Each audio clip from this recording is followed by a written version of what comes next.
বিসমিল্লাহির রহমানির রহিম।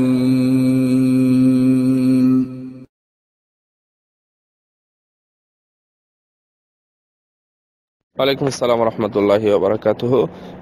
সিঙ্গাপুর থেকে মুহতারাম আনোয়ার ভাই প্রশ্ন করেছেন যে তার সন্তান মাদ্রাসায় পড়ে, অন্যান্য সালাদগুলো মাদ্রাসায় মসজিদেই পড়েন কিন্তু পড়ে, বাট ফজরের সালাদটা সে যেতে পারে না একা একই মসজিদে। তো এক্ষেত্রে এটাই ঠিক আছে, তার যাওয়া উচিত হবে না এক্ষেত্রে, যেহেতু ছোট।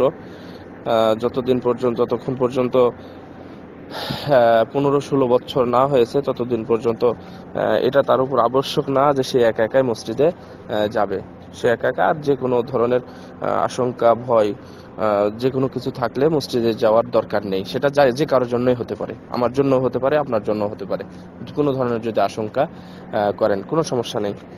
আর এক্ষেত্রে আপনার মূল প্রশ্ন হলো যে সে কন্টিনিউ, সেজন্য ফজরের সালাতটা বাড়িতেই আদায় করে কন্টিনিউ, তাহলে জামাতের সাথে সালাত আদায় করতে পারবে কিনা, অর্থাৎ মানে মা, দাদি, বোন যদি থাকে তাহলে তাদেরকে নিয়ে জামাতের সাথে সালাত আদায় করতে পারবে কিনা?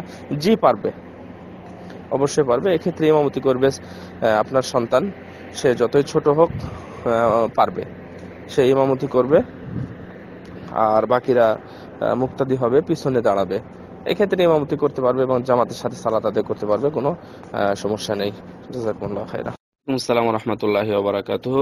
এক মুহতারাম ভাই প্রশ্ন করেছেন, যেটা আগের প্রশ্নের সাথেই সংশ্লিষ্ট, যে কিয়ামত আসবে না যতক্ষণ পর্যন্ত একজন ব্যক্তি বলবে আল্লাহ আল্লাহ, মানে আল্লাহ বলার যতদিন লোক থাকবে ততদিন পর্যন্ত আসবে না। এটা সহিহ হাদিস, সো এটা নিয়ে কোনো সন্দেহ নাই। এটা সহিহ মুসলিমেই আছে, 148 নম্বর হাদিস, এবং অন্যান্য হাদিসে আছে, আবু দাউদে আছে, ইবনে মাজাতে আছে, তিরমিজিতে আছে, সব হাদিসেই আছে। এটা সহিহ হাদিস আর কি। জাযাকুমুল্লাহু খাইরা। ওয়ালাইকুম আসসালাম রাহমাতুল্লাহি ওয়া বারাকাতুহু। এক মুহতারাম ভাই প্রশ্ন করেছেন যে একটা হাদিস উনি দেখেছেন, সহিহ বুখারী মুসলিমের হাদিস। আসলে সহিহ বুখারী মুসলিমের হাদিস, এই হাদিসটা বলার আগেই বলে দিই, সহিহ বুখারী মুসলিমের হাদিস যদি আপনি পান এরকম ভাবে মুত্তাফাক আলাইহি যাকে বলা হয়, এ বিষয়ে কোনো সন্দেহ পৃথিবীর কোনো মুহাদ্দিসই করেননি।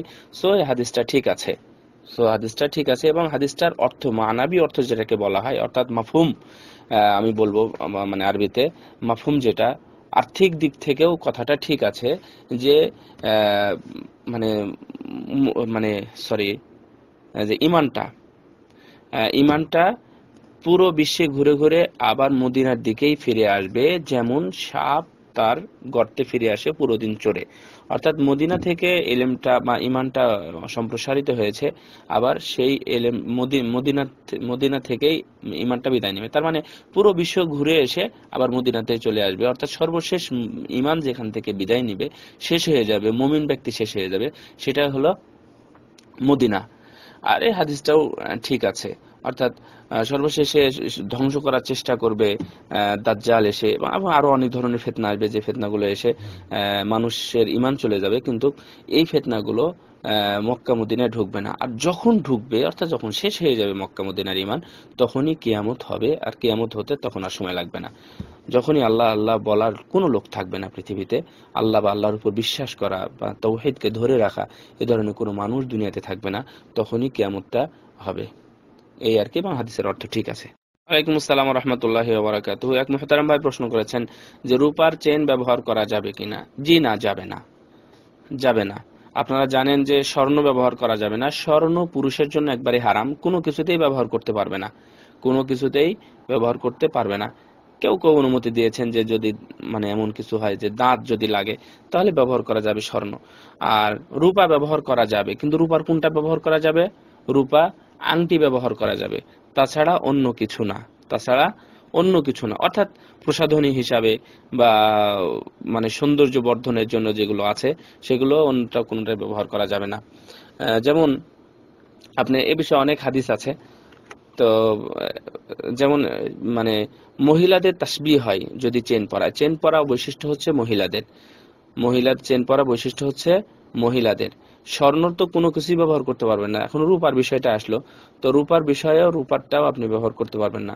অনুরূপভাবে রূপার আপনি কোনো থালি বাসনও ব্যবহার করতে পারবেন না, যে গ্লাসে খাবেন যেটা সেটার উপর হবে, অথবা যে প্লেটে খাবেন, এটাও রাসূল সাল্লাল্লাহু আলাইহি ওয়াসাল্লাম নিষেধ করেছেন এগুলো ব্যবহার করতে, কারণ এগুলো হচ্ছে ইহুদিদের। আর এটা হচ্ছে বৈশিষ্ট্য এই রূপার মানে চেন পরা এক নম্বর হচ্ছে তাসবিহ দেওয়া, মহিলাদের সাথে তাসবিহ হয়ে যায়।